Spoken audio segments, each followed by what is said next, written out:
whatever the obstacle arises, you bring this penetrating stillness to it.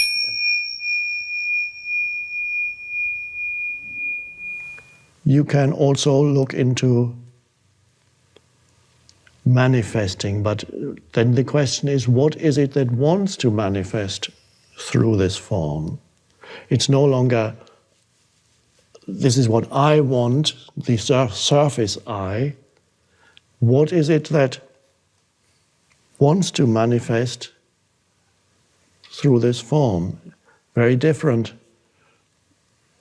And you may not know that immediately. There may be a time period when you don't know exactly what to do with your so-called life, which is not yours, just a conventional way of speaking.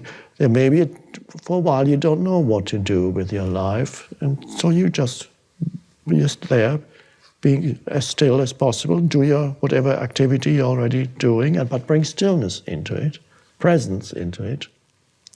And then at some point, either the realization of what it is that you need to do, that wants to be done through you, comes from the outside. Somebody tells you something, or you wake up one morning and, this is what I have to do. And then you start taking action. Always making sure you're not so attached to the outcome that you think it's more important than the present moment. An action can become egoic when you lose yourself. It becomes egoic when you lose yourself in the doing. And a good sign or good criterion is when something happens that is against seems to be an obstacle, a person or situation. Say, I want to do this or achieve that, and suddenly somebody says, no, you can't do that.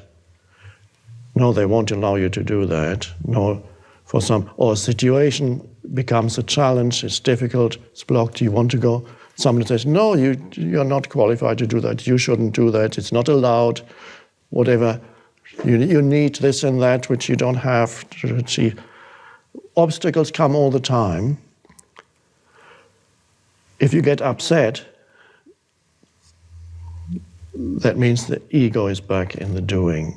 When obstacles come, and you go, if you're not upset, you're still present and you look at whatever the obstacle is, and you look at it with this penetrating gaze of presence, which is stillness also. You look at whatever the obstacle arises, you bring this penetrating stillness to it, and that is like a light shines on it. And then that dissolves the obstacle, or it shows you a way around it. That's the power of consciousness. It always happens. Either it shows you how to get around it, or it shows you how to use the very force of the obstacle, and you turn it around. The obstacle is wanting to go this way, and you go with it. I'm just demonstrating now. Something counteracts what you want to do. It's coming this way, you want to go that way, but you don't meet it head on and start complaining, saying, no, this shouldn't be happening. No. Perhaps you go with it for a little while, and you go, and then you turn it around. And the very power that was against you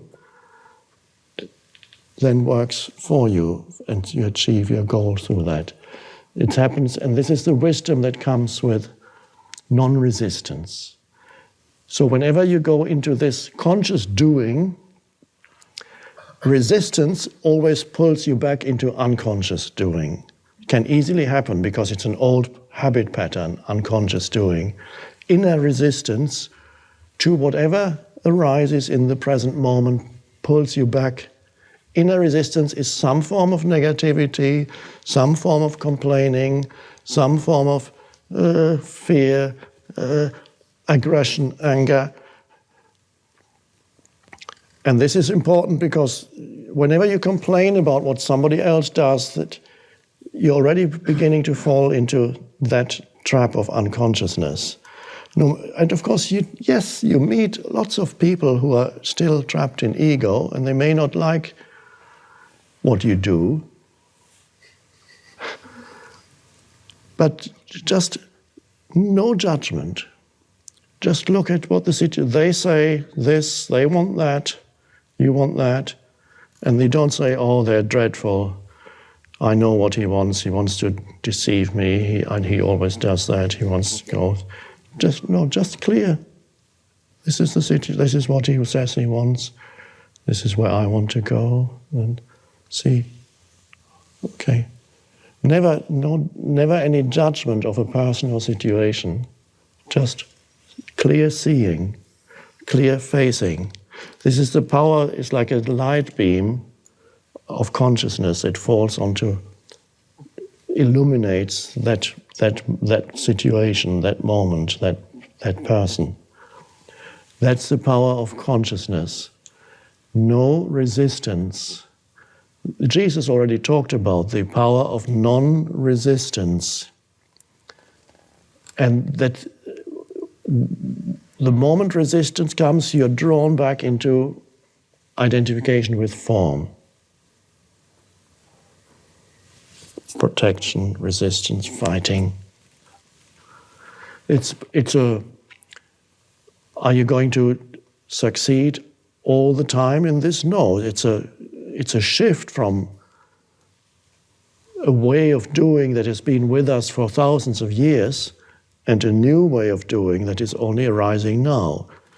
So you are transitional beings between the old consciousness and the new. And don't judge yourself if you fall back occasionally into the old consciousness. But you will quickly know it. How will you know it? You begin to suffer. You get upset. You get upset about situations. You get upset about people. You get upset about what somebody said. You get upset about what somebody should have said but didn't. You get upset about what somebody did or failed to do. Oh, there's a sign that you've fallen back. Beautiful line in the Course in Miracles. I am never upset for the reason I think. Now, upset is a generic term. Could be in any way that you're out of alignment with isness, there's a disagreement with the isness of the present moment, and then you become upset. Now, many people are upset a lot of the time, but they don't realize they are upset. And if you talk to them and say, "Why are you upset?" they say, "I'm not upset, I'm just bloody angry." Or, "I'm not upset, I'm deeply hurt because he didn't invite me to his birthday party." Deeply hurt. Not upset.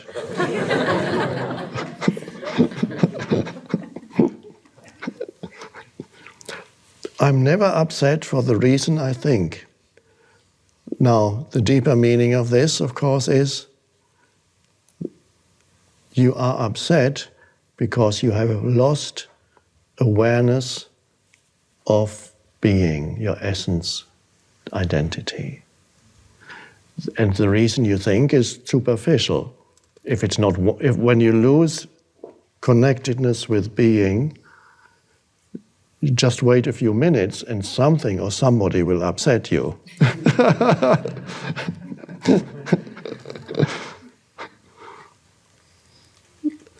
And so if we believe that that which seems to cause the upset is the actual cause, this is not the case.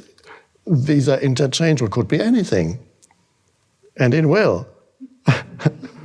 So you'll be upset many times every day. By other people, by situations, by the slightest things or the biggest things. Upset by the entire world is so frustrating.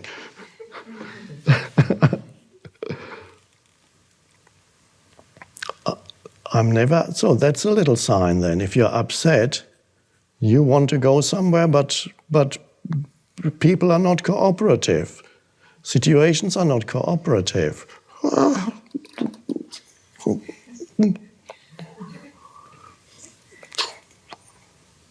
And you can talk to yourself.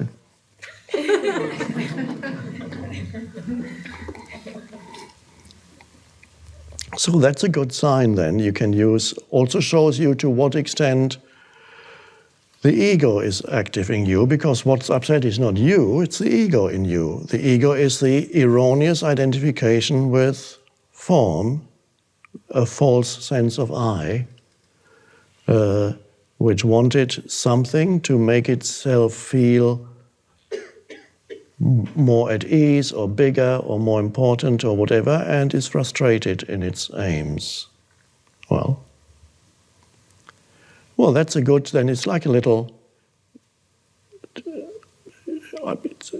if you had a little, it's almost like having a little technical device on your arm that tells you whenever your ego comes back, it goes bleep, bleep, bleep, bleep. You don't need that. Well, if somebody here is a technical wizard and is going to invent it, it's fine. But you don't need that, because all you need is to know if you're upset or not in everyday life. Now, for many walking egos, upset is their normal state. They might not even know it anymore because they're upset virtually all the time. And just waiting for some other thing to happen to explain why they are upset again. But of course, there's the underlying dissatisfaction is always there. Foundation then is stillness. That's the return journey. So can we be then simultaneously in the return journey to the source of all life, spiritual dimension, God, stillness, and still be active in this world? And then, if we are that, what we then do in this world becomes empowered by the intelligence that emanates from the source. And then the source creates through you. No longer, the power of the source is then no longer distorted by the ego, and its power greatly diminished to a trickle. So the source is like light, you can say sunlight, wanting to shine through fully. But for a long time it's become reduced to a tiny little hole. And there's a little bit of light coming through just to keep you going. And now it can come through and use you. When we use language, we always create duality. So when I say it uses you, it's not quite true because you are it. But language does that. It uses, let's then, once we know that it's okay, we can use those words. It uses you then. Now, what exactly it wants, I don't know. Perhaps it simply wants to create beauty or forms that are alive and joyful, and enjoy that. It's enjoyed the drama of for thousands, hundreds of thousands of years. It's enjoyed the drama of people cutting each other to pieces and eating each other up. It's enjoyed the drama. The movie is changing now. And perhaps it's creating a much more pleasant movie. And who knows what is in store for us. I cannot predict the future. I'm not particularly interested. The present moment is wonderful enough. But there's a change happening. And of course there comes a point in your life when you may not, the source may become much more important than whatever you do. So You reach a time when you say, well, I've done this and that, and it's been wonderful. And then all you are, you're just still, and you emanate that stillness. And even then you affect the world around you without any doing. If you just be there, and whoever you come into contact with, there's some, almost, one could say, transmission, even if they don't notice it. You can do that, and some humans perhaps will mostly live in that way. How much doing you do, how much varies from form to form, person to person. Some will be very active and into conscious doing and create and enjoy the creation. And others may do relatively little, or may just continue to do what they're doing already, but whatever they are doing will be a vehicle for consciousness or stillness that flows into it, this power, this beautiful energy that flows. It could be even a person who just gives information. Let's say you work at an airport and you give information to people. And maybe you stay there, and then everybody who comes to ask, where's gate number 16, you say, well, you go that way, and it's only about a 3-minute walk. And there were not only the words, there was a transmission of stillness with the words. Not in the sense that I am going to transmit stillness, no. It happens because you let go of the sense of doing, of I do. It happens. And the person, this one traditional word for it is blessing. The person goes away being blessed with that energy. And so, beautiful. So what you do really is secondary. Some may do great things. Others may do things that look on the surface not so significant. And ultimately, what you do is secondary. But how you do it is primary. And the how means the consciousness that flows into what you do.